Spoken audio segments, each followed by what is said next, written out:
Well, good afternoon, everyone. I know there's still people coming across from the keynote speech, which was fascinating, and I'm sure this will just add to what we've been learning over the last 2 days. Before we start the session this afternoon, I respectfully acknowledge the traditional custodians on the land in which we live, work and learn. I pay my respects to the First Nations people and their elders past, present and future. So what I will do is, if you do have questions through the presenters sessions, please pop them in the chat and we'll go through those at the end of everyone's presentation. Presenters, if it's all okay with you, we'll go for about 16 minutes. I'll turn my video off, but a minute to when you need to wind up, I'll just come back in and give you a wave so you can wind up what you need to do. So, and I know we've got to be finished on time to get you to that conference close. So without any further ado, Sema, if you'd like to share your screen and take over, the room is yours. Absolutely, thank you. I will share my screen quickly. So this is screen one, okay. Yeah, can you see it okay? Yep. It's still coming on. There it is, excellent. Okay, that's good. Thank you so much. So perhaps this presentation for today is a continuation of my previous presentation yesterday regarding the use of technology in online peer assessment. So it's just a continuation. Yesterday we were talking about that in depth, but today I'm going to talk about something that will give some understanding of what I have done when it came to transition last term. So in this presentation, I would like to share my own experience in dealing with online transition in one of my units last term. But before I do so, I would like to hear from you. So I got 2 questions, and this is a bit interactive session. So if you can connect to this screen by using the information available here, menti.com, and there is a code 95552997, you will be able to connect to my slides, and I can actually, hear from you, and I can read your content that you will be posing on. So the first question I got for you is, in a few words, can you describe the main concerns for you as an educator when it comes to online learning? So you'll be able, for those who are joining us now, menti.com, you can open a new browsers tab and then use this code. And then I will be able to see our cloud popping up in my screen, and then we can reflect on that and move forward.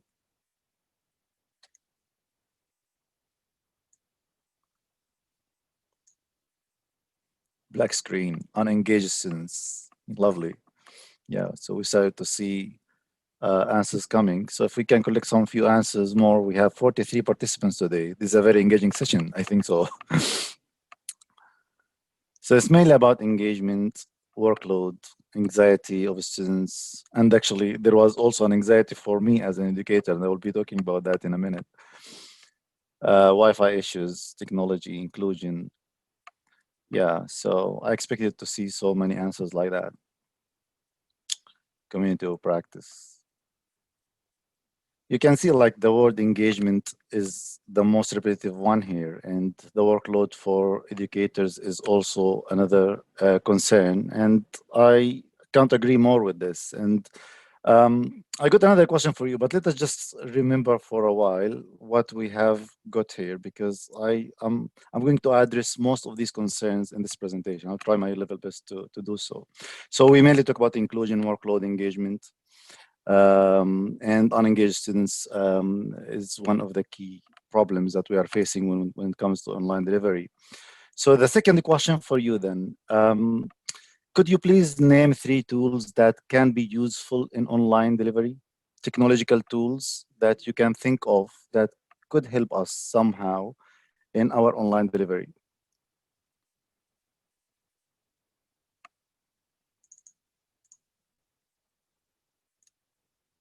Zoom. H5P. I'm sure some of our colleagues are so fascinated about H5P. I never used it before, but I think it is really a promising tool to include in our Moodle site. So Moodle is a platform and it can be used, but like there are so many features within Moodle that we can use to make it more appropriate for us to deal with online learning. So it is usually used even for face-to-face learning. We use Moodle as a mini platform for learning. And I can see Mentimeter here, which is the one I'm using here, which is a great tool that I have been using. Poll Everywhere is a very similar tool to Mentimeter. All of them are student response systems that can be very helpful for students. Yeah, so Twitter, that's very interesting. I would like to know more about that. How did you use Twitter? YouTube for sure. Yes, so I think we are all on the same page on this. So let me start then to give you a little background about this. So I would like to share something about this. So I think many will agree that when it comes to swift transition to online learning, it is never easy for educators, especially for me when I started. Like it was the first time ever for me to deliver a unit online. So before I was always teaching online as well as teaching on campus, and most of my students were on campus, so it was not that difficult for me. So honestly speaking, I have to make a confession here that I was a bit nervous when I was assigned a unit where I got around 70 students in term two this year. So it was just a recent experience. So I would like to share what I have been across, and it was a very significant challenge for me because this unit that I was teaching has undergone a major redevelopment in term one. So, and it was supposed to be on campus learning. So it didn't actually consider any online transition or online teaching that could happen, which happened in week two last term. So there was also another thing from literature that we all know about, that students in virtual setting, and I can see some of our audience are sharing the same experience, they feel disadvantaged. They feel like they're a ghost, they're invisible, and they're isolated, and there is no sense of belonging. And of course, the teaching strategies, if they are very traditional, as we all used to have in face-to-face delivery, may not be very appropriate for online learning. And that's why the available technology could actually address this issue and could help us somehow address the problems that are associated with this engagement in online setting. So to tell you more about this, to dig deeper, it was a unit called Research and Project Management that I have taught last term, the first time ever for me to teach it completely online. And as you know, like even literature says that any unit that is talking about research methods is a boring and a very dry subject, and students are automatically disengaged before even starting. And that's another layer of a challenge that is added to this delivery. How can I actually attract students in a way or another, considering the fact that I have a very difficult unit to teach? And the unit also attracts predominantly we have international students. So I only got one distance student who was a domestic student, but all of our students are international except one, and all of them have moved online. And if you know more about international students, if you have not taught them before, they are more vulnerable to disengagement, um, and literature says that there is more potential for them to be engaged or exposed or prone to academic misconduct due to the competing priorities and language barriers. So that was another layer of a challenge that I had to address when I took this unit. So the approach that I have followed in this unit comes from the fact that interaction is paramount in e-learning. And when we talk about interaction, we talk about interaction in three different levels. We talk about student-to-student interaction, student-to-teacher interaction, and the student-to-content.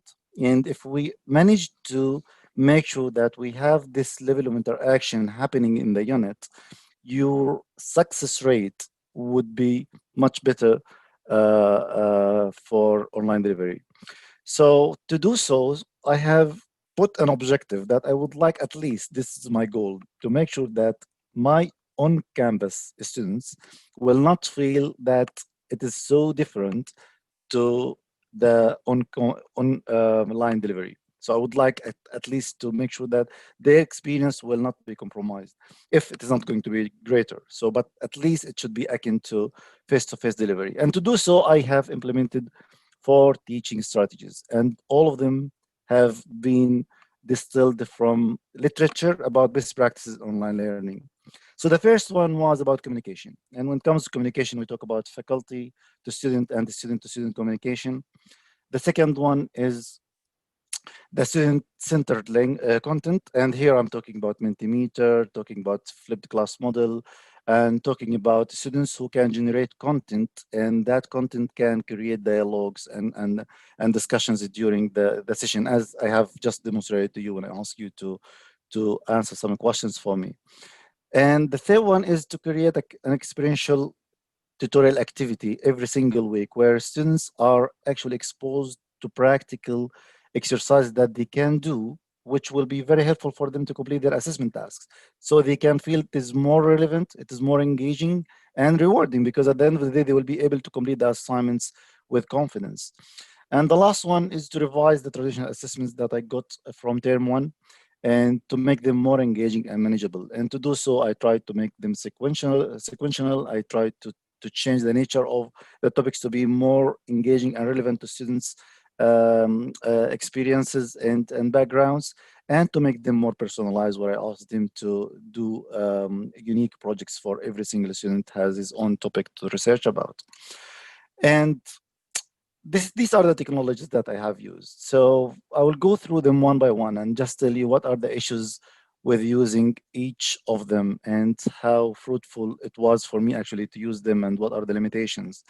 So Microsoft Teams was one of the tools that we have used at CQUniversity. It was offered as an optional feature for us as educators to use in term 2. And I put my hand up when it was offered, and I asked the team to put that in for my unit.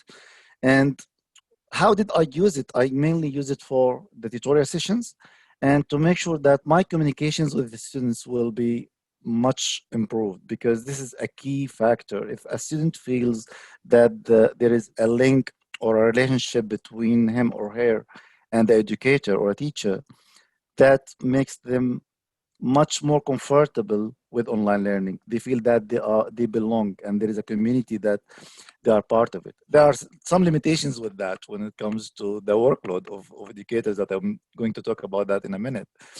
But when it comes to student interactions and give them room for them to interact with each other, and make sure that your tutorial activities will be more collaborative, where students will work together to come up with a solution for a given problem every single week. So Microsoft Teams can do all of that for us, because today we got some presentations about using some collaborative tools, but Microsoft Teams can do everything for us.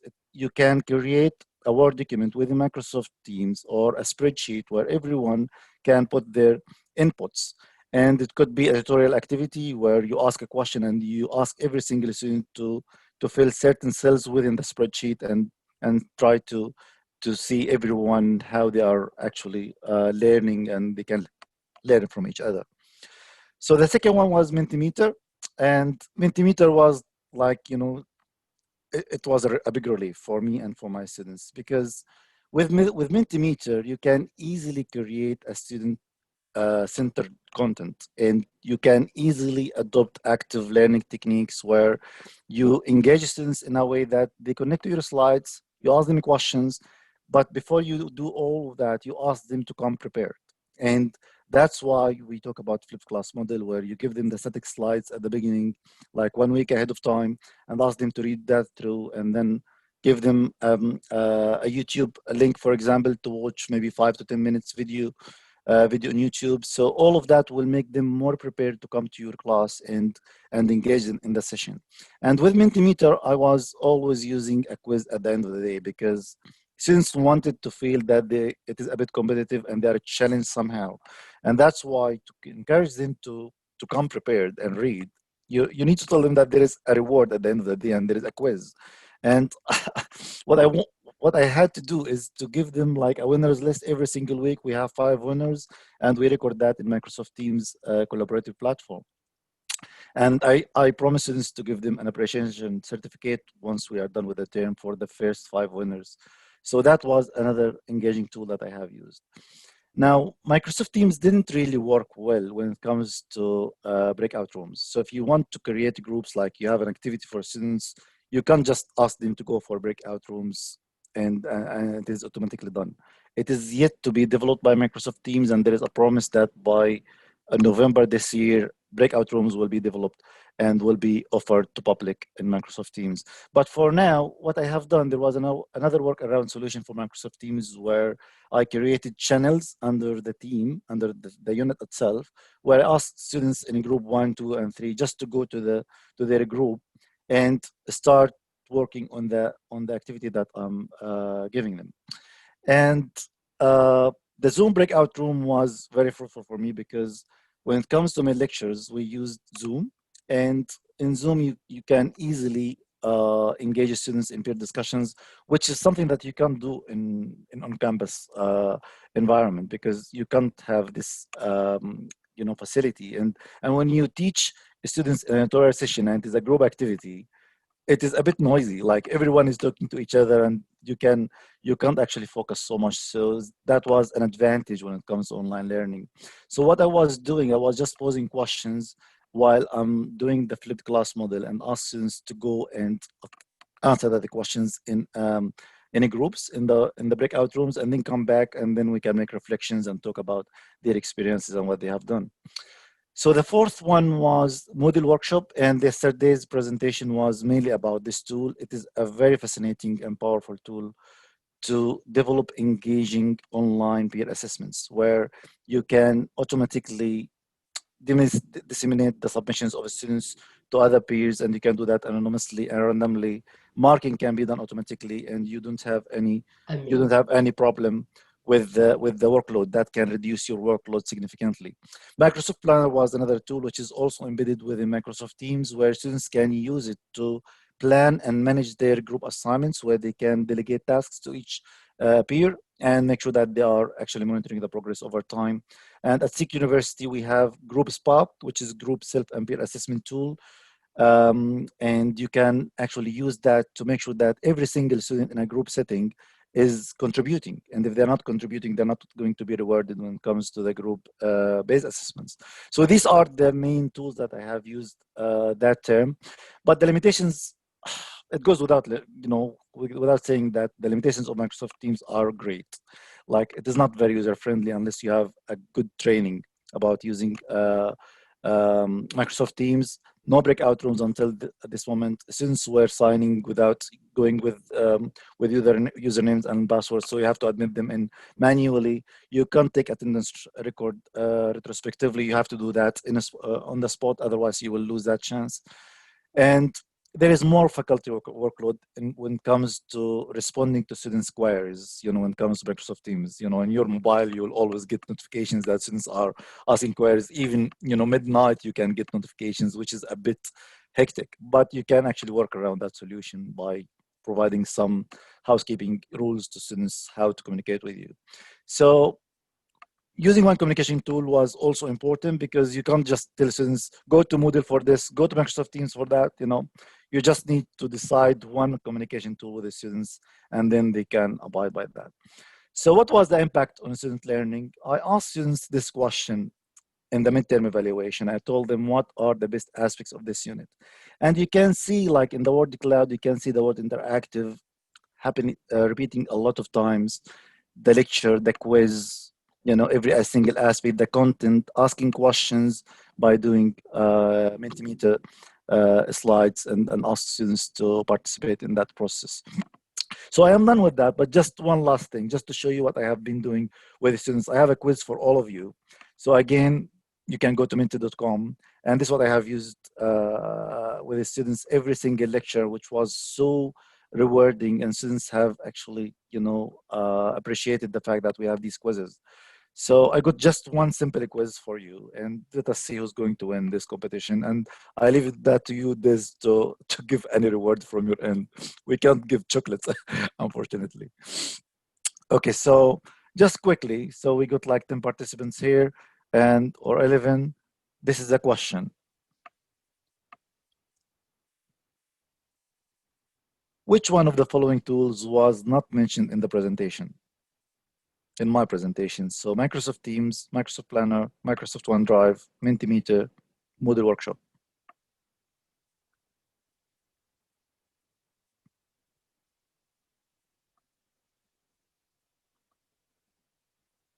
And I'm done this. Thank you so much. So yes, that's the right answer. Microsoft OneDrive is the one that I didn't talk about. And thank you so much for your attention, and over to you, Des. If anything. Thank you so much for sharing all of that. It's always good to see what people are doing and how they're using things. And I think you're going to find a lot more people get into this one as well. This is great, a lot of fun. So look, I encourage people to put comments in the chat, just so that when we get to the end of the 4 sessions, you can remember what you wanted to ask and talk about what our presenters have done.